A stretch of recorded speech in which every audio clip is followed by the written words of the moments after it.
Onorevole Pullara, vicepresidente della Commissione Sanità, allora come si vive questo momento e cosa state facendo fattivamente anche nella nostra provincia per superare questo momento di grande gap? Sì, sicuramente è un momento difficile, è un momento di grande tensione, non solo per la popolazione in giro che è ovviamente, tra virgolette, deve stare a casa, i nostri professionisti, i nostri artigiani e quant'altro, ma anche un momento soprattutto di grande tensione e difficoltà per il mondo sanitario e per le nostre strutture sanitarie. Sicuramente le azioni che pian piano vengono poste in essere sono tutte azioni che vanno verso la diversificazione dei percorsi tra i pazienti che possono essere positivi al coronavirus e pazienti invece che necessitano delle cure sanitarie normali, ovvero ancora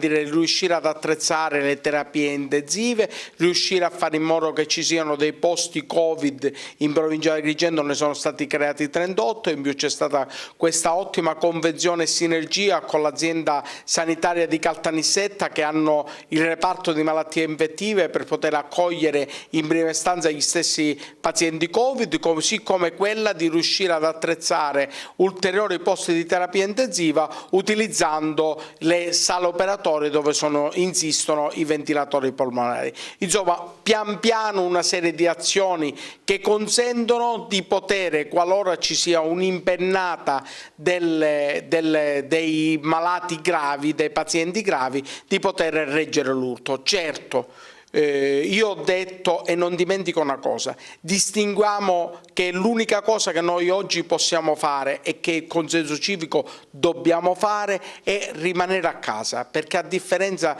di quella che può essere una guerra, perché questa è peggio di una guerra, dove in guerra tu vedi il nemico e quant'altro, oggi combattiamo un nemico invisibile che possiamo, come dire, riuscire a limitare solamente rimanendo a casa, distinguendo tra la necessità di uscire e l'obbligo di uscire. Bene, le necessità si possono sopperire in maniera diversa o con strumentazioni diverse. L'obbligo no, ma proviamo a diminuire anche le necessità. E solo in questo modo riusciremo tutti insieme ad andare incontro. Diversamente, come dire, potremmo avere un impatto assolutamente negativo e le immagini che ci arrivano dal nord sono assolutamente,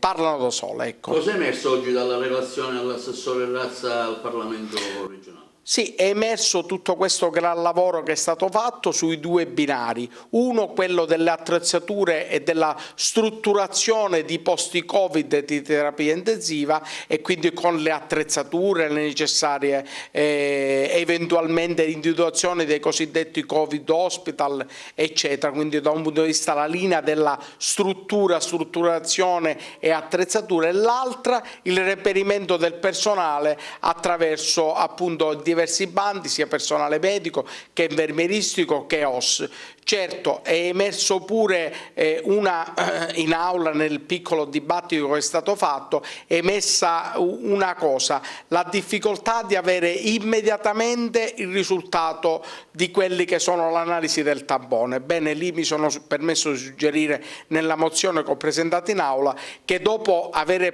proceduto alle assunzioni di infermieri e medici dobbiamo immediatamente procedere all'assunzione dei biologi, che sono quelle figure professionali che ci possono consentire di superare questo gap temporale che può significare un impatto assolutamente positivo, perché scoprendolo prima che un soggetto è positivo puoi mettere prima in sicurezza l'ambiente e conseguentemente lo stesso paziente. Allora, ultima domanda, ecco, 17 sindaci della comunità montana hanno fatto un appello, inviato diverse lettere anche al Presidente della Repubblica, al Presidente Conte per il potenziamento della struttura di Ribera e dell'ospedale di Sciacca.